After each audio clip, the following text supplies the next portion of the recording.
नमस्कार, जनमानस विवेचना में आपका स्वागत है। मैं हूं अमलेंदु भूषण खां। राजस्थान की अशोक गहलोत सरकार अभी 4 साल पूरे की है।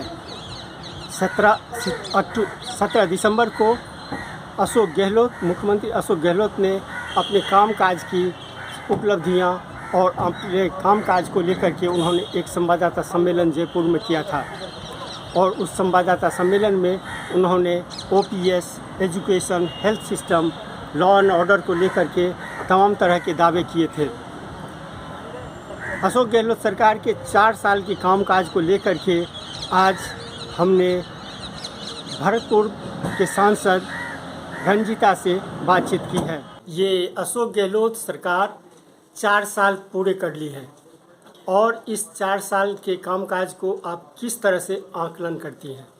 जिस तरीके से कांग्रेस सरकार माननीय अशोक गहलोत जी जो राजस्थान में 4 साल के कामों को गिना रहे हैं, तो मैं सिर्फ इतना ही कहना चाहूँगी और मैं उसी तरीके से इसको देखती हूँ, क्योंकि जिस तरीके से आज हम किसानों को ले लीजिए, किसानों के कर्जे माफ़ नहीं करे, किसानों के बीच में जाकर के इन 4 सालों को गिरवाइए, आपको वो जवाब देंगे। युवा बेरोजगार घूम रहे हैं, उनके बीच में जाकर के आप बात करिए 4 साल की, वो आपको गिनवाएंगे। आज हम देखते हैं कि 4 सालों में इन्होंने क्या करा, एक भ्रष्टाचार की सरकार। और जिस तरीके से कांग्रेस सरकार में अब की बार जो जंगल राज हुआ है, कभी भी ऐसी सरकारों में नहीं हुआ। क्योंकि ये जश्न मनाने की बात भी कर रहे हो तो धिक्कार है इन लोगों पर। किस बात का जश्न? दलितों पर अत्याचार, महिलाओं का बलात्कार, बहन बेटियों की सुरक्षा नहीं, इस तरीके से 4 साल पूरे करने जा रहे हैं। तो मैं सिर्फ इतना ही कहना चाहूँगी, मेरी नज़र में इनके 4 साल कुछ भी मायने नहीं रखते। क्योंकि आज जिस तरीके से हम राजस्थान को देखते हैं, राजस्थान को कभी कहा जाता था पधारो हमारे देश। आज हम राजस्थान में रहकर भी असुरक्षित महसूस कर रहे हैं। आज हमारे बहन बेटियों को देखिए, वो अपने आप को असुरक्षित महसूस कर रही है क्योंकि उनका कोई रखवाला नहीं है। जिस तरीके से आज ये मैं सबसे ज़्यादा तो मैं माने राहुल गांधी जी से बोलना चाहूँगी, आप यात्रा निकाल रहे हो, किस बात की यात्रा निकाल रहे हो? भारत जोड़ो यात्रा। भारत टूटा ही कब था जो आप इस बात को करके निकाल रहे हो? और दूसरी बात, मैं सिर्फ इतना ही कहना चाहूँगी, अगर आप चिंता करते प्रदेश की जनता की, तो आप सिर्फ इतना करते कि किसानों को बीच में जाकर के जो वादे किए उसको पूरा काम करने का काम करते। क्योंकि आज किसान हमारा जिस तरीके से असहाय हुआ है और उनको मुआवजा नहीं मिला, ये बहुत बड़ी नाकामी है। 4 साल की ये खुद ही खुश हो लीजिए, प्रदेश की जनता त्राहिमाम हो रही है। सबसे बड़ा फेल्योर आपकी दृष्टि से कौन सा है?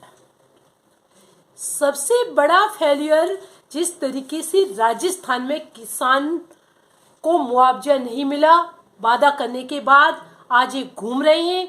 किस बात को लेकर घूम रहे हैं? ये सिर्फ इसलिए घूम रहे हैं क्योंकि अब चुनाव आ गए, इनको जनता को गुमराह करना है, जनता को बीच में जाकर के झूठे वायदे करने हैं और इसी तरीके से चुनावी प्रकरण बनाना है। इसलिए मैं ये जो अभी यात्रा निकाल रही है और आज हम देखते हैं कि हमारी महिलाएं असुरक्षित महसूस करती हैं, ये सबसे बड़ा फेल्यूर है।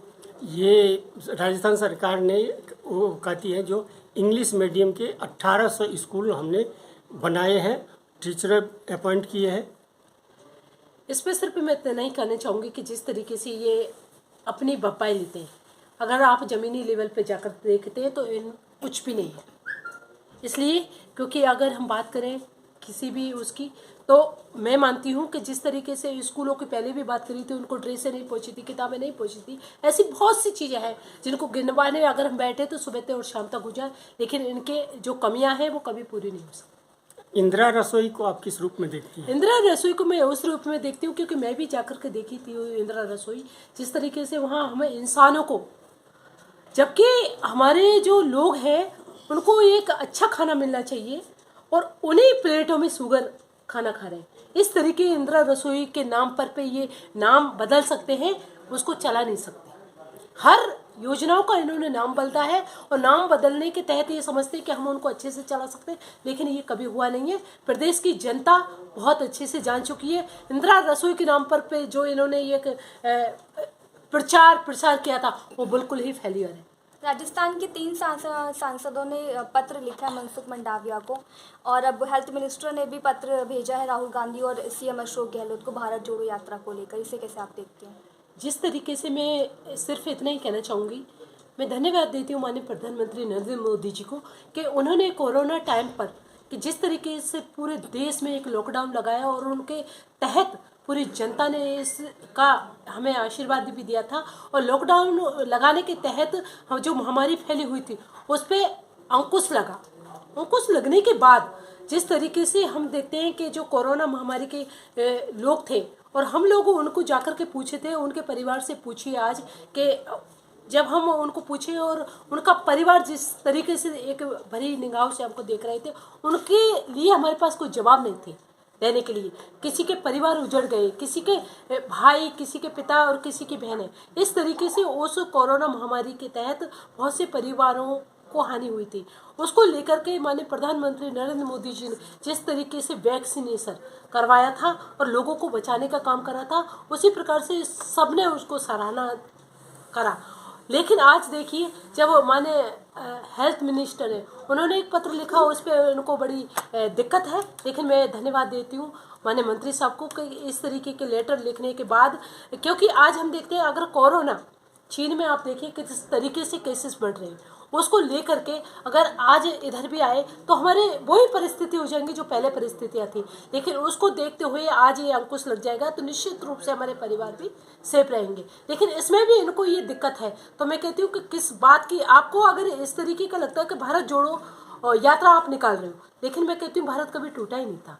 और आप अगर यात्रा निकाल रहे हो तो उसको एक उस तरीके से लीजिए कि कोरोना के वैक्सीनेशन को लगाइए, सैनिटाइजर लगाइए, मास्क लगाइए, तब जाकर आप लेकर आइए, किसी को दिक्कत नहीं है। लेकिन आप तो ये खुले आम लेकर रहे हो तो निश्चित रूप से कोरोना फैलने का बहुत ज़्यादा डर है। सीएम नहीं बौखलाएगी, क्योंकि जमीनी लेवल पे बीजेपी काम करती है, बीजेपी के कार्यकर्ता काम करते हैं, बीजेपी के नेता काम करते हैं। वो जमीनी लेवल पे लोगों को जाकर के मिलते हैं, उनके दुख सुख में उनके साथ खड़े रहते हैं। इसलिए बीजेपी कभी न बौखलाई होती है। लेकिन मैं कह देना चाहती हूँ माननीय मुख्यमंत्री जी को, वो जरूर बौखला गए, क्योंकि उनको ये लगता है कि अगर ये भारत जोड़ो यात्रा को लेकर के हम चलेंगे तो भारतीय जनता पार्टी के लोगों पर असर पड़ेगा।